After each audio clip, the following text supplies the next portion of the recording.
Sending prayers your way, Chandler.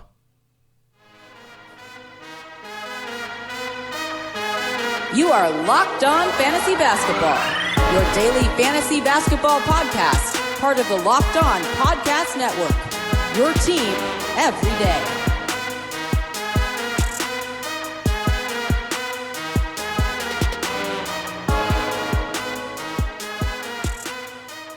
Hello and welcome to the Locked On Fantasy Basketball podcast, brought to you by Basketball Monster. My name is Josh Lloyd and I am the lead fantasy analyst at basketballmonster.com and at Yahoo Sports Australia. And you can find me on Twitter as always at redrock_bball and on Instagram at Locked On Fantasy Basketball. Today we are recapping the absolutely massive day in the NBA, 14 games on Martin Luther King Jr. Day.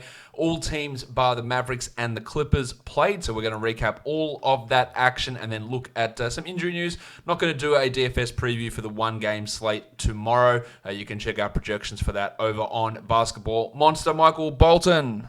Let's get to it. Let's get to it, indeed. The first game we're going to have a look at here is the Detroit Pistons going down to the Washington Wizards, 106-100. Andre Drummond played 35 minutes. He did cop a whack in the face at the end of the game and apparently lost a tooth, busted up his lip as well. 35 minutes, 18 and 16, 4 steals and 2 blocks, just the usual Drummond stuff. And of course, with Drummond playing, Christian Wood played 13 minutes, 6 and 5. And this is what what I have always talked about with Wood. You need to assume that Drummond is getting traded for Wood to be a stash hold sort of a guy. They are not, and I could be wrong, but they are not just going to say, cool, Drummo, go and sit and play 20 a night. We want the Woodsman to play 28 a game. It just isn't something that's going to happen.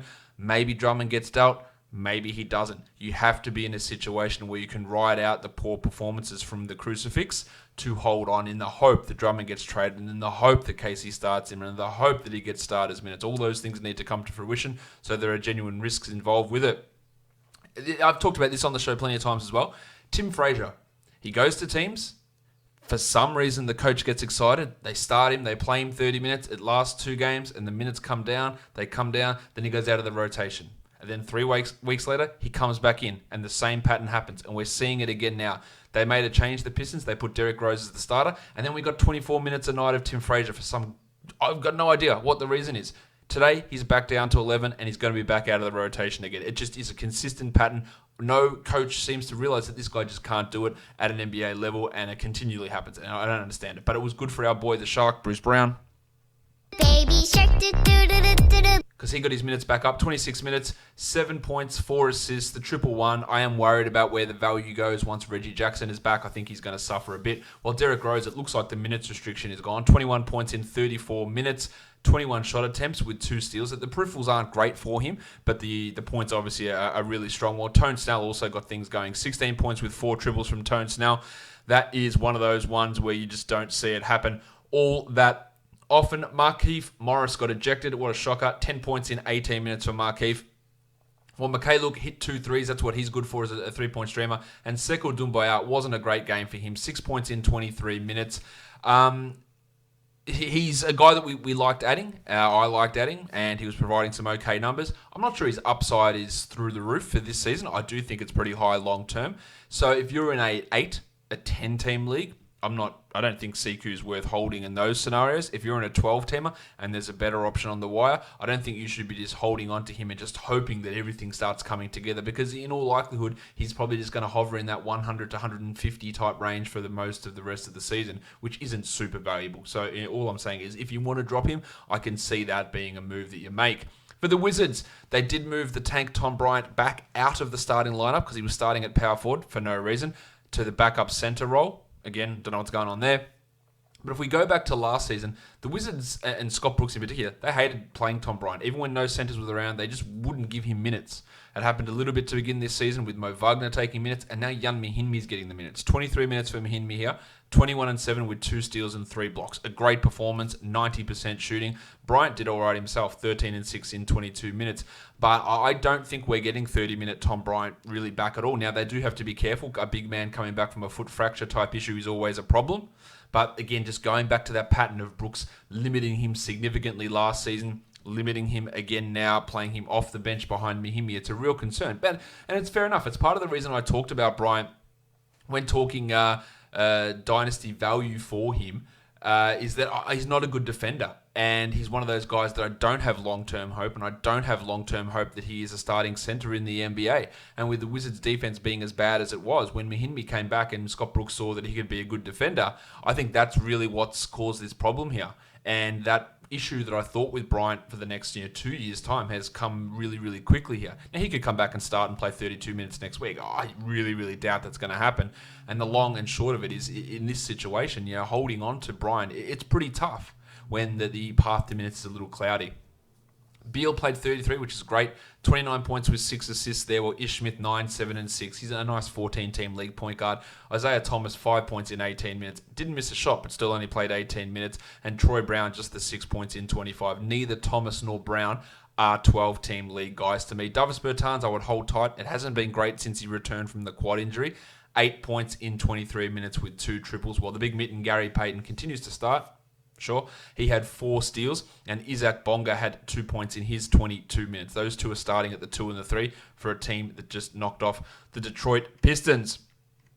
Let us move on now. Actually, before we move on, I have to tell you about something that's really, really important, and that is calm. We talk about physical fitness a lot, but there's another side to the game that's just as important, and that is mental fitness. Calm is the #1 app for sleep and meditation. I've got it on my phone, and Calm has teamed up with LeBron James to help you train your mind. LeBron and Calm know that your mind is like any other muscle in your body, and Calm can help train your brain so you sleep better, have less stress, and perform at your best. For LeBron, sleep is an important part of his mental fitness routine. He says getting good sleep and finding the time to rest is one of the most valuable things I can do for my body and mind. And if you head to calm.com/LockedOnNBA, you'll get 40% off a Calm premium membership.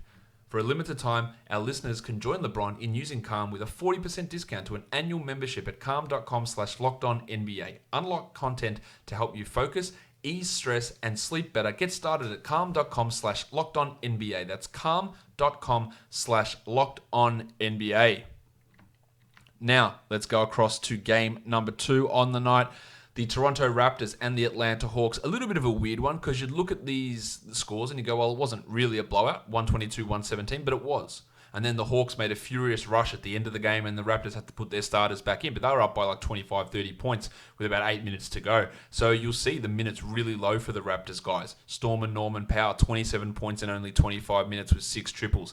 Usage continues to be high. Efficiency continues to be high. I do like him for 12-teamers. Fred VanVleet, 26 minutes coming back from the hammy. 20 points with 3 steals. Great.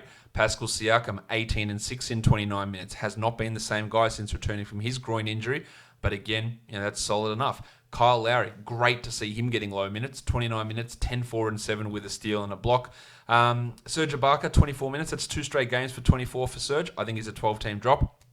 While Marc Gasol had 14 and 5. Oh, hi, Mark.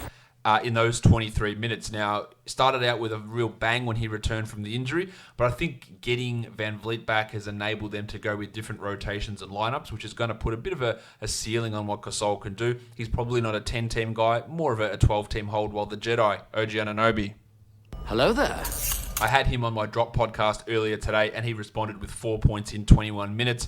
I just, with everyone here and healthy, I just don't see OG being a consistent enough 12-team level performer to be someone that you consider as a must roster player.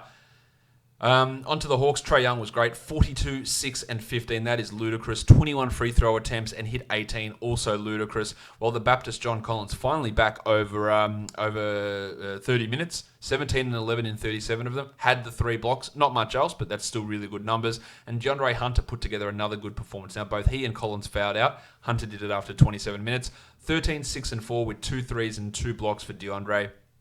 14 teams. Sure, I'm not ready to bite the bullet in 12s. As for Fanapants Kevin Huerter, he had like 19 minutes played in the first half. Jeff Teague had played 5. He ended with only 30 minutes and came back in at the end when Hunter fouled out. It was quite odd. He did pick up a couple of early fouls in the third quarter, but then at the start of the fourth, Norm Powell was really cooking. They took Huerter out and they put DeAndre Bembry in, and it cut his minutes down. It was not Jeff Teague, who played only 11 minutes in this game, who took the minutes off Huerter. It was a combination of Bembry, getting that playing time and a few extra minutes for Cam Reddish. This is a really great buy low opportunity for Herder. I am not dropping him, but he was on track. And again, I didn't really like what Pierce did there, but yeah, it wasn't Teague being around that caused this problem. He played 11 minutes, Jeff Teague. Now, Teague had 2 points in his 11 minutes. He is a clear 12-team drop. Reddish, 13 points, 3 threes, 2 steals. An excellent threes and steals streamer. It's not going to happen every game, but he's got that ability to be a 3-and-3 guy in both of those categories, and that gives you some upside there. Bruno Fernando, 16 minutes, and Damian Jones played 17. They really didn't do all that much, although to be fair, Fernando scored well, had 12 points in his limited minutes, while Alex Len is currently sidelined, and Len hopefully won't be too far away from returning. Next game, we look at the Brooklyn Nets and the Philadelphia 76ers. Ben Simmons is absolutely killing it with Embiid out. He played 42 minutes. They won 117-111. 42 minutes for Simmons, 34, 12, and 12 with 5 steals and 2 blocks, 86% shooting, 71 from the line. Really strong stuff. Talked about him on the Sal High podcast last week because his numbers were so inflated with Embiid out. I just don't think anyone's going to give you back a top 10 sort of a player for Simmons, which is exactly the level he's performing at the moment. So maybe you just hold it and ride it out. We don't know how long Embiid's going to be gone. It might be another week. It might be another 3 weeks. It might be the All-Star break. We just don't know with Embiid. So I think ride out the first round production you're getting with Simmons and see where this goes. But he was masterful. Horford played just 26 minutes, 19 and 6, also stepping it up without Embiid. Toby Harris, 15 and 6, and Joshie Richardson, 15 in 32 minutes. And the painter, Matisse Thybulle, bad shooting, 3 points on 1 of 7, but that is not why you care. He had 4 steals, he had 1 block. Again, absolutely a 12-team guy, but absolutely not for everybody. You need to want steals and blocks, and if you don't, he's useless. It's as simple as that. And it's why going by overall ranking numbers when determining who to add and who to drop off your team is pointless, especially in his case. And with so many other guys, Chris Dunn, McCall Bridges, those sort of guys. You need steals and blocks. The painter's got them for you. You need rebounds, assists, points, good percentages. He doesn't have them for you. But because he's so good in those categories, his overall rank gets jacked up, and it looks like he's a must-add for everybody, and that's not what he is. Furkan Korkmaz is another one of those 3-point stream guys that you can have a look at. He knocked in another 3 triples in this one. For the Nets, there was no DeAndre Jordan again, so 31 minutes for Jarrett Allen, 13 and 13, a steal and a block. He's not going to play 31 tonight when Jordan is back, I'm pretty confident, so he is a bit of a sell high guy at the moment, while his backup now is Speedy Claxton.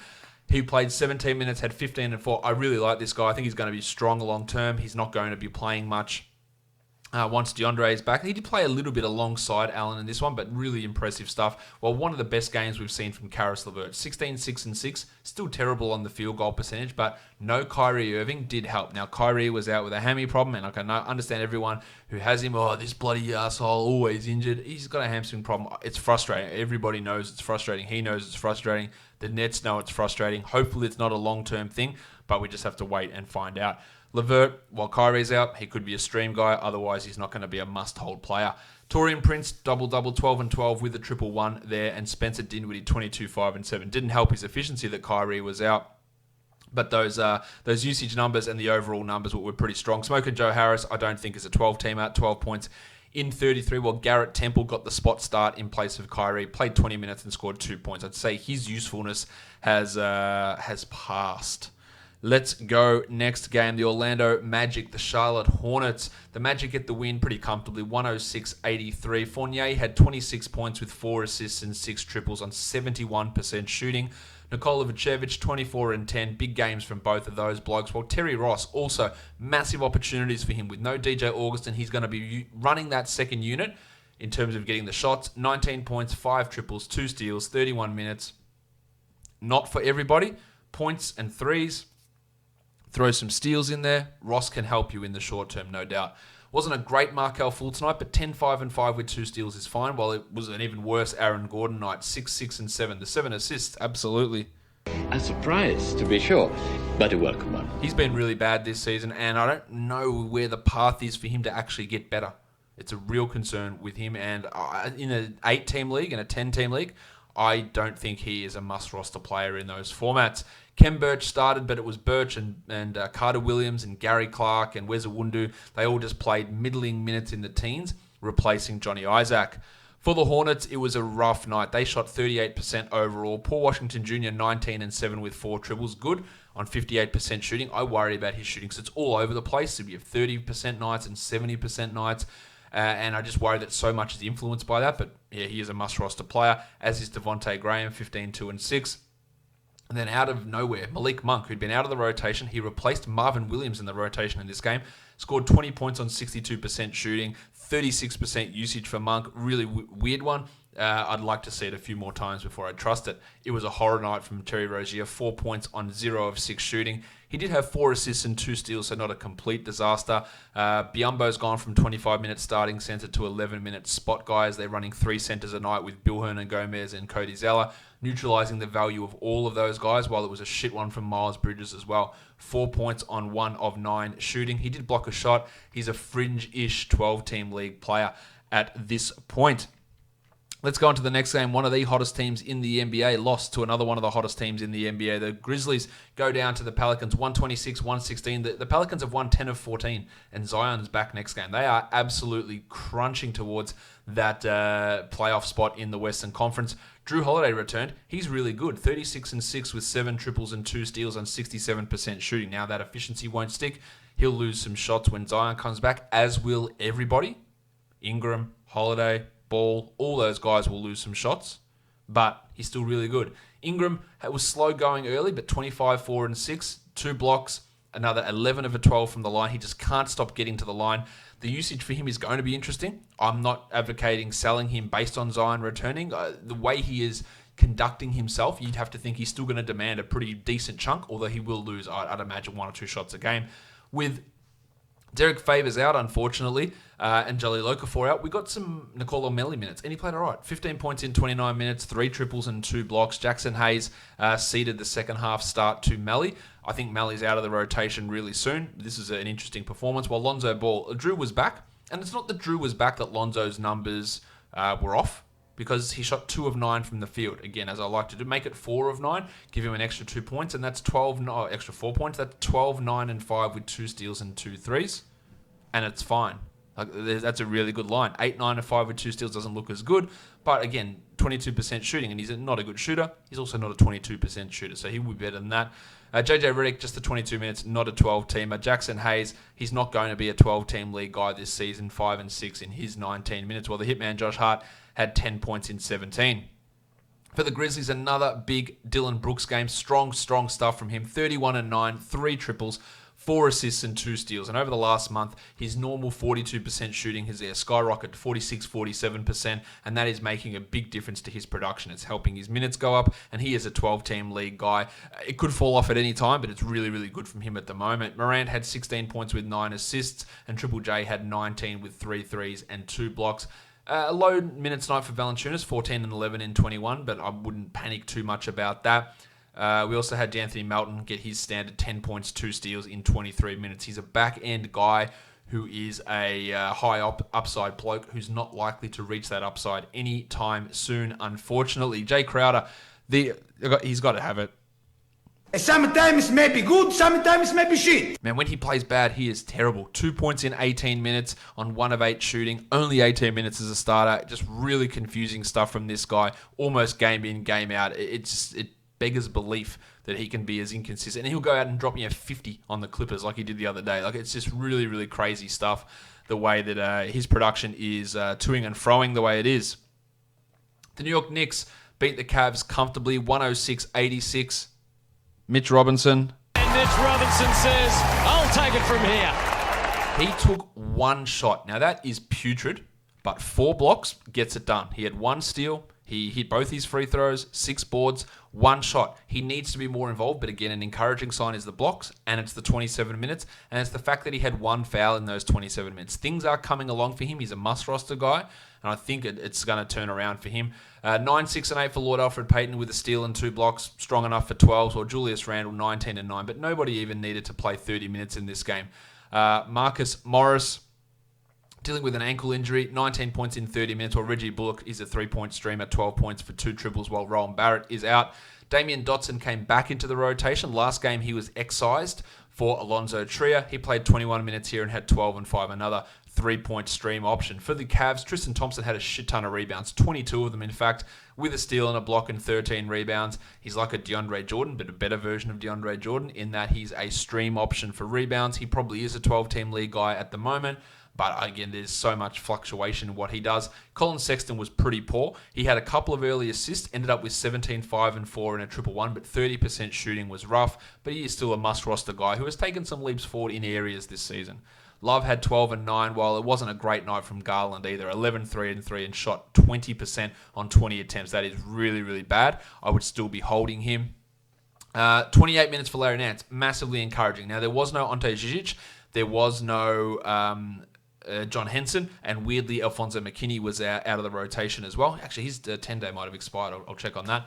But we got big minutes from Nance, and if he gets 27 a night, which he should be able to very, very, very easily do, backing up Love and Thompson, then he's a 12-team guy. Talking about like the crucifix Christian Wood, like you're hoping for a trade of Drummond for his value to come through. Nance can have value on his own if they play him these 25, and that's 24, 24, 28 in the last 3 games, and that's probably enough to be a 12-team league player. Chetty Osman knocked in 14 points with 4 triples. He's a 3-point stream option there. Let's go on. Next game up. A lot of games today, obviously. The Milwaukee Bucks beat the Bulls pretty handily.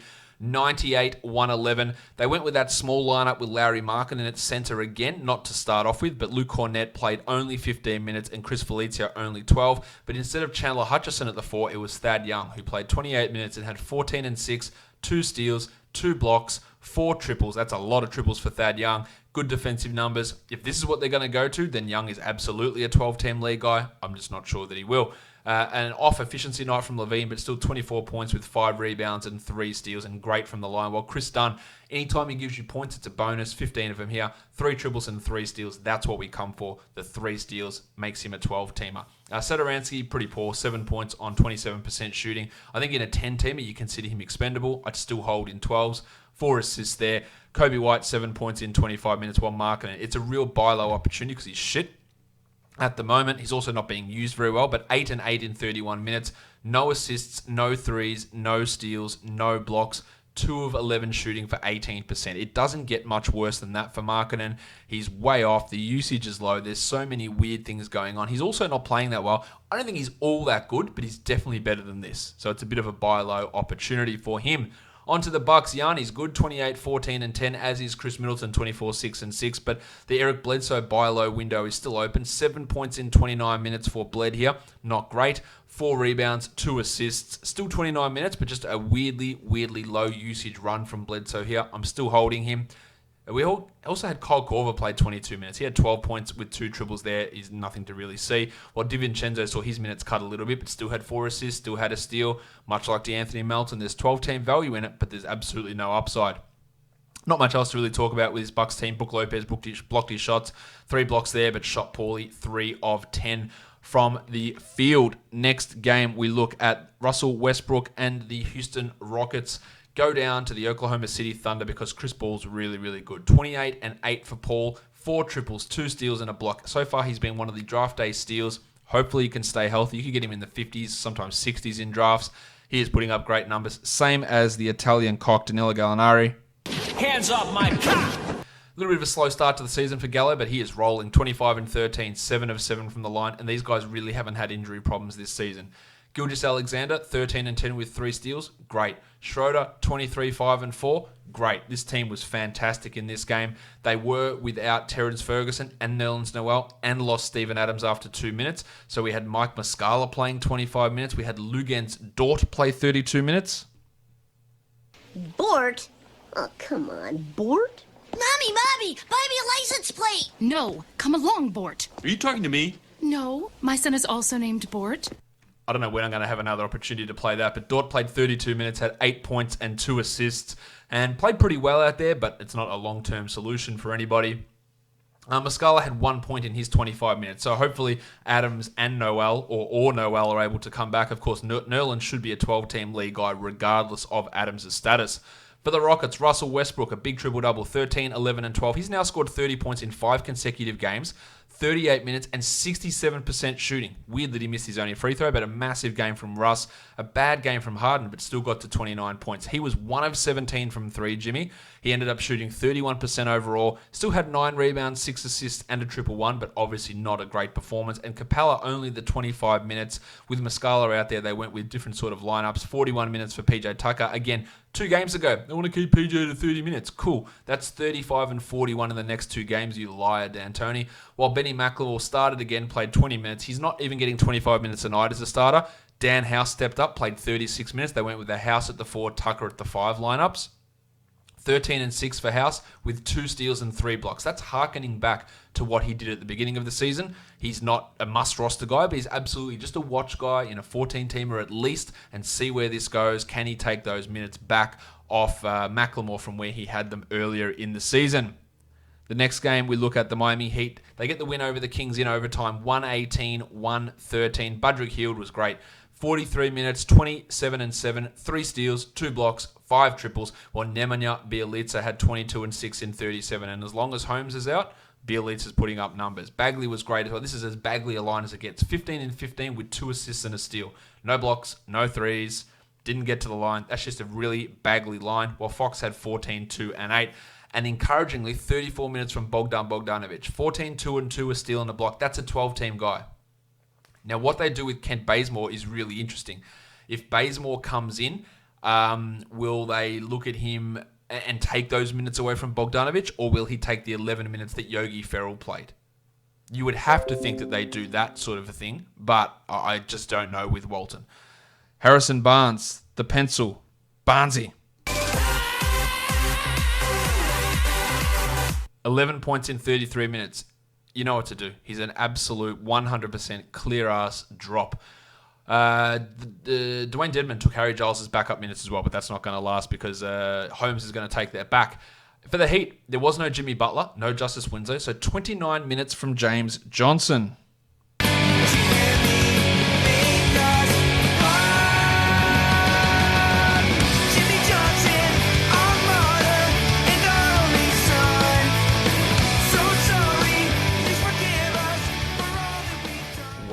Well. 22 points for Jimmy in 29 minutes, 6 rebounds, 3 assists, 2 blocks, 82% shooting. Now, of course, those minutes are jacked up because Tyler Hero is still limited, Justice Winslow is out, and Jimmy Butler was out, and he's not a 12-team league ad, but maybe in the short term he can be a 16-teamer. Kendrick Nunn, also a shit ton of minutes. 43 minutes, 25, 7 and 6 on 41% shooting, 8 of 8 from the line. This is a great sell-high opportunity. People are really massive believers in Nunn. Fine, he's been good at times. He's also the 140th ranked player over the last 2 months and has stepped it up since Winslow went back out and now since Hero has been limited and then of course Butler was out. Again, when everyone is healthy, getting him to 28 minutes a night on this team and enough usage is really, really tough to do. And that's why something I'm shitting on. I don't think he's this good. I just don't. Like, he's not this good of a player. But when realism sets in and everyone is back, whenever that might be, and it might never be because Winslow might never return. That's a legitimate concern, and that is why Nunn is now a 12-team ad. But with everyone healthy, he doesn't have top 100 value. I think it's been pretty clear from what we've seen from him this season. And people criticize, Josh, you said he was going to be a drop. He was a drop because, again, he's outside the top 140 over the last 2 months. But then injuries crop up and a bloke comes back in. And you can't just stash every player waiting for injuries to come for their value to jump back up. It's just an impossible ask to do that. So now, yes, Nunn is a 12-team league guy, and let's ride it out and see what happens. Hero, 6 points in 17 minutes. He's a clear drop. No worry about that one. 18 points in 32 minutes for the Iron Shoulder as well. While Kelly Olynyk played 18 and Derek Jones played 27 minutes. Didn't do a huge amount in that time, and of course, neither of those or any of those guys are 12-team league options. Let's go on to the next game. All right, the Lakers and the Celtics next up. Big win here for the Celtics, 139-107. Anthony Davis did return. He was on a minutes limit, but it didn't really matter because this game was over by the start of the fourth quarter. 23 minutes for Davis, 9 points, 4 rebounds, and 2 blocks. But with him back, it is going to cut into Dwight Howard and JaVale. Now, JaVale had 18 points in 18 minutes with 3 blocks. That's great, but we can't rely upon that. The 3 blocks are the streaming value there, while Howard had 9 and 10 in only 19 minutes. And he's looking at more of that blocks, field goal percentage, rebounds type stream option, which can still be valuable, but the minutes will likely drop. We also had Rajon Rondo returning, which put a pin in Kentavious Caldwell-Pope's recent production, and Kyle Kuzma dropped way off. 23 minutes, 13 points with nothing else on 12 shots? Yeah, 33% shooting for Kuz there. A pretty clear 12-team league drop. LeBron had 15 and 13 with 7 rebounds. LeBron James. But far from his best night and the Lakers' best night in general. For the Celtics, they welcomed back both Kemba and Jaylen Brown. Kemba had 20 points in 30 minutes. Jaylen Brown had 20 points in 32 minutes. 7 and 6 assists apiece with 4 steals between the two of them. Really strong nights. Tatum was great, 27 points. Gordon Hayward was pretty strong, 16 and 6. But Enes Kanter off the bench. Now, he makes me look like an absolute dickhead because earlier today I did a Players to Drop podcast and he comes out and has 18 and 11 in 24 minutes. But even playing this well against a very big front court, he still only got the 24 minutes. Look back at his previous games where he's playing 18 minutes and not being a useful player. He can still have 12-team league value. He just doesn't have any sort of upside to be a must-roster guy, and those sort of players are streamed in and out based on need and based on categorical stuff. So, while I do look pretty stupid by saying he's a drop and then he goes out and does this, I still stand by it, and I don't think he's a must-roster 12-team league player.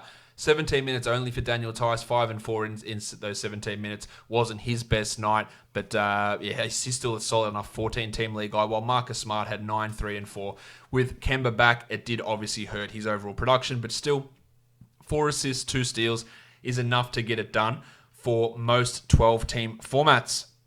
The next game, the Denver Nuggets and the Minnesota Timberwolves. Denver wins 107-100 on the road on a back-to-back. No Jamal Murray, no Paul Millsap, no Gaz Harris. Michael Porter was great. Really, really good here. Even defended well, rebound fantastically. 20 and 14, 4 assists, 4 triples and a block. You got to add him. But again, when those 3 guys come back, that's 33, 25 minutes worth of play. Can Porter play 30 minutes? Probably not. Can he take this many shots or grab that many rebounds? Probably not. But while they're out, we grab him and we just see what happens. Jeremy Grant was pretty big as well, 19 and 7 with 3 threes. Got that value with Millsap out, while Will Barton was ill before the game, allegedly. Will the ill thrill? That was terrible. I apologize for that. 18 and 4 assists with 2 steals for him, while Big Chungus had 17 and 13. And Malik Beasley, man, the minutes yo-yo with this bloke are out of control. 24 minutes, 11 and 3 with 3 steals. He goes from 30 minutes to 12 minutes to 23 minutes. There's no way of predicting what he does. We also got big minutes from Monty Morris. 36 minutes from Monty, 8 points and 8 assists. Not a must-roster guy, but absolutely, while Jamal is out, there is assists stream value for all standard leagues there. Torrey Craig started, no idea. 2 points in 16 minutes. For the Timberwolves, Townsy, 28 and 8. Yeah, he's good. I think we all know that. While Gorgie Jeng played just 13 minutes, they are not going to play them together of any significant time. Jeng is a drop. Okogie, big offensive game from Joshy, 16 and 8 in 27 minutes. He's really stepped up of late. While Shabazz Napier, again, much like Monty Morris, he's an assist guy. 8 assists and 2 steals. He's probably got a bit more long-term value than Morris, but I'm not convinced it locks in until the playoffs at all. Andy Wiggins, 15 and 6, not a great night from him. While Covington, I was worried that there would be a fall-off when Towns returned. It happened here. I'm not saying that's why it happened or because Towns is there that he fell off, but it is something to monitor. 9 and 6 in 33, while Jarrett Culver was bad. 6 points in 27 minutes, 25% shooting. He'd been so much better than that over the last couple of weeks. He is still a hold. Let's just hope it goes in the right direction versus going back to the abomination of a level of performance that we saw at the beginning of the season. All right, on to the next game. A weird one, this one, with the Phoenix Suns and the San Antonio Spurs battling right to the very end. The Spurs were up big. The Suns came roaring back. They got the lead, but the Spurs pipped them at the end, 120-118. How about Derek White? Maximum Derek. 27 minutes, 25 points, 7 assists, and 4 threes. This guy is good. Now, the problem with him remains the minutes. But that's 2 games in a row where he's got more minutes than DeJounte Murray, and he's performed exceedingly well. Is he a 12-team ad? I absolutely don't trust it. They did play Murray and White together for a couple of minutes in this game. Not many, 2 or 3 minutes at only, but they did close the game with them. So that's very interesting to see. If he gets 27 a night, Derek, he is a 12-team league player. 30 plus, he's a top 80 sort of a guy. It's just not getting to that level, which is unfortunate for him. I thought we'd see way more of them together.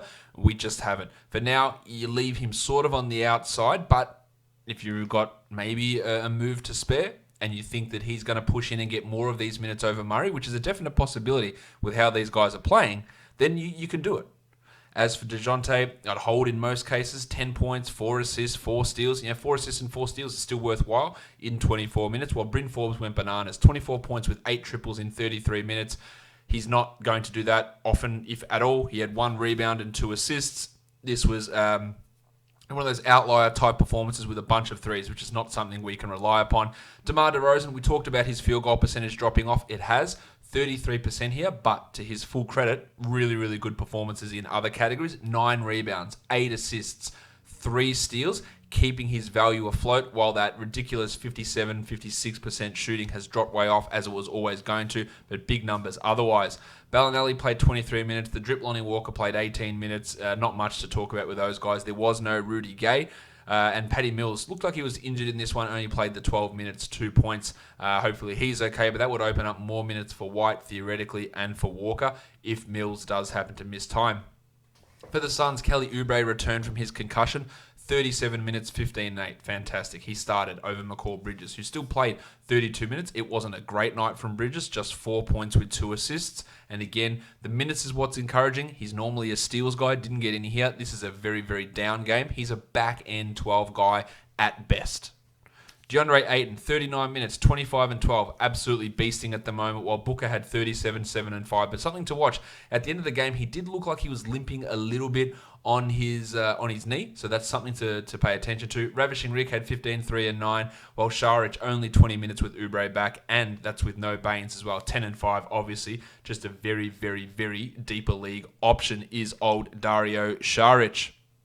The next game we look at was an absolute old-fashioned ass-kicking. 118 Utah, 88 Indiana.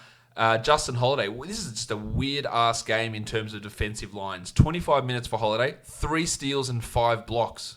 Miles Turner, 6 steals and 0 blocks. Just absolute weirdness. 12 and 5 for Turner, 9 points for Holiday. Holiday's an interesting 14-team stream, sort of an option. Jeremy Lamb, get his ass out of there. 11 points in 23 minutes, 2 steals for him, while Sabonis had 10 and 8, a very down performance from him. While Tony Warren Jr., revenge game his way to 4 points in 24 minutes, had 1 rebound. He's better than this, obviously, and he's still a hold. Doesn't mean I'm not worried about where his value goes later in the season. Well, Doug McDirt, who was so good last game, had 8 points in 23 minutes. Also a shit one from Malcolm Brogdon, who had 5, 4, and 5 in 22 minutes. Just an altogether disaster from the Pacers.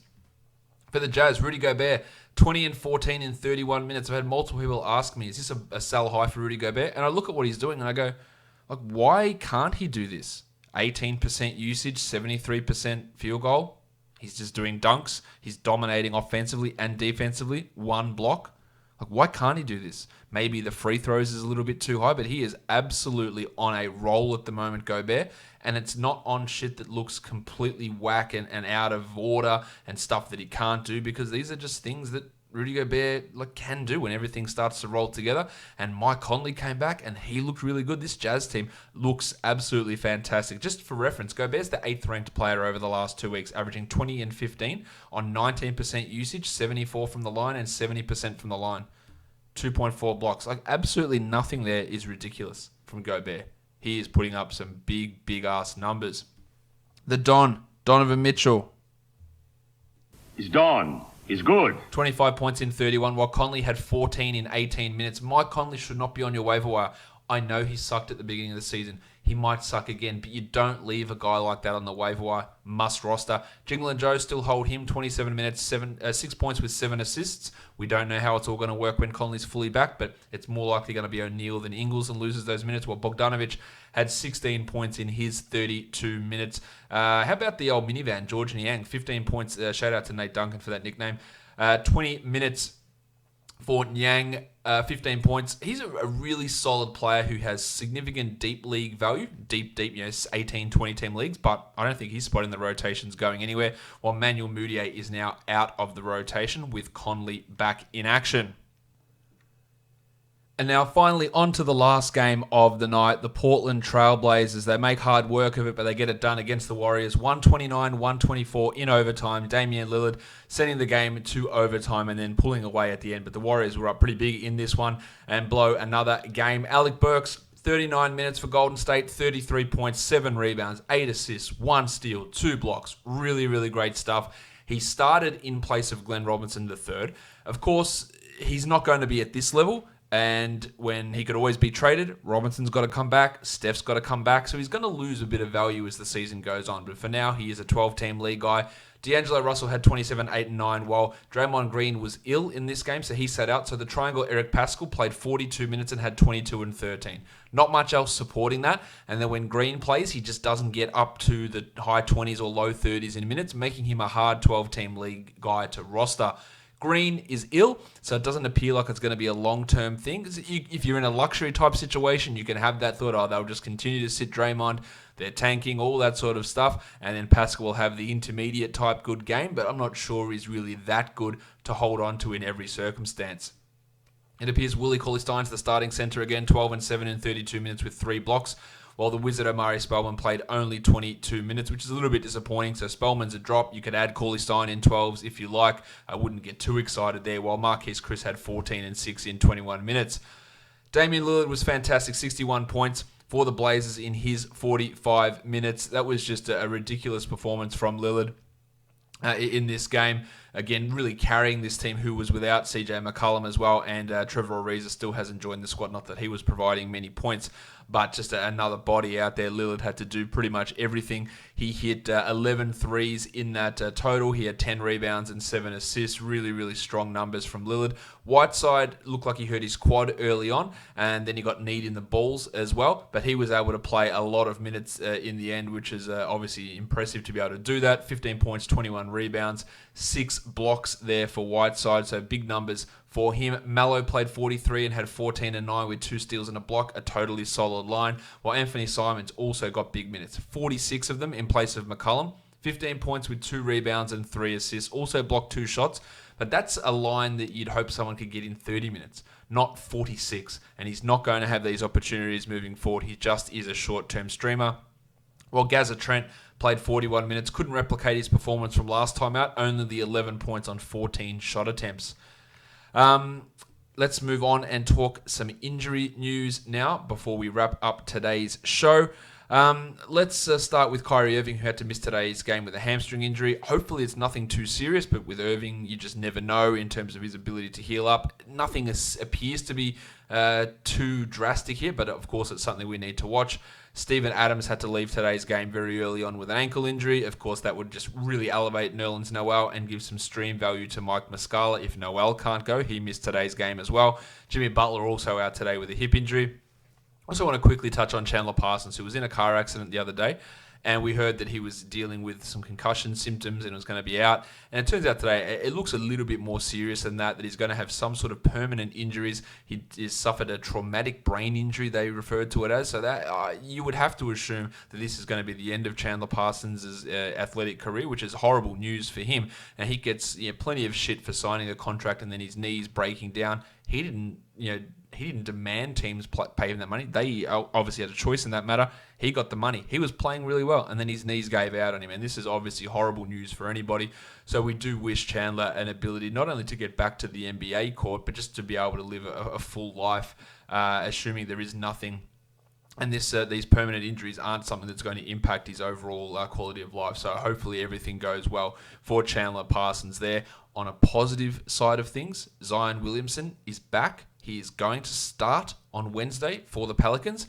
They said there's no hard minutes restriction, but he'll probably be closer to the 20 minutes versus 30 minutes. So that's obviously great news that Zion is going to make his debut on Wednesday for the Pelicans. He shouldn't be on any waiver wires pretty clearly. And then lastly, Mason Plumlee twisted his ankle. Didn't look like he was going to return, but came back at the end of the game. Wouldn't be surprised if it swelled up and he had to miss some time, meaning someone like Jared Vanderbilt would get a little bit of run perhaps there. They don't have another center. I don't think they'll throw Bol into that mix, but you'll also get more Jeremy Grant at the 5, meaning more Michael Porter happening at the 4.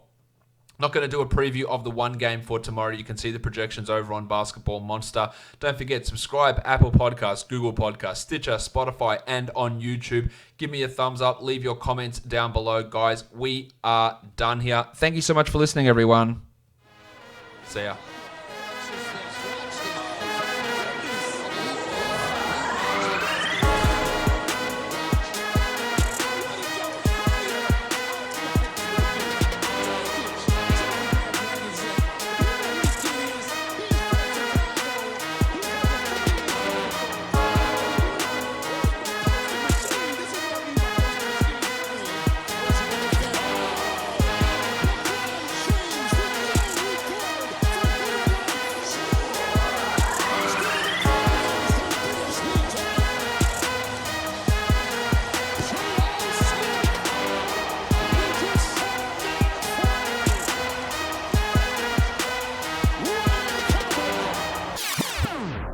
Patrick Patterson.